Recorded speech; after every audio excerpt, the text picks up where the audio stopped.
কোরবানি লিখেছেন তনয় রাশেদ।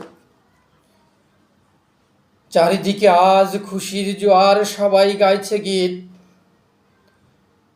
এসেছে ধরায় মুসলিম জাহানের প্রিয় কোরবানির ঈদ।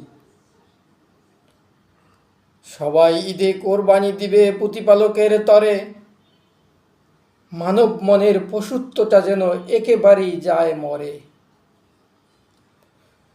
নয় এটা এমন কোনো সামাজিক রীতি, এটা বড় উপাসনা। বিজ্ঞ এমন সকল লোকের এ কথাটা জানা। কিছু মূর্খ কোরবানিকে ভেবে সামাজিক রীতিনীতি, টাকার গরম দেখাচ্ছে তারা,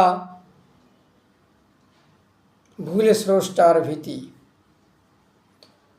বেশি দাম দিয়ে গরু কিনে তারা করে যায় অহংকার।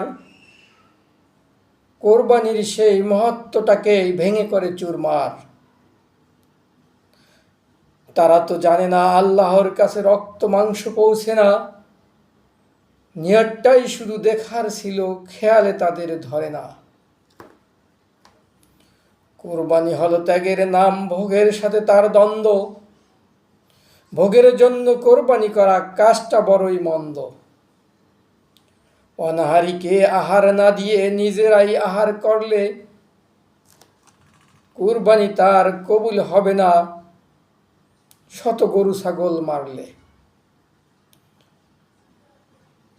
শুধু পশু মারার নাম কোরবানি না, এতে আছে কিছু দর্শন। নিজের মনের পশুত্বটাকেও দিতে হবে বিসর্জন। মহত্বটা উপরে তুলে পশুত্বটা যখন দিবে বাদ,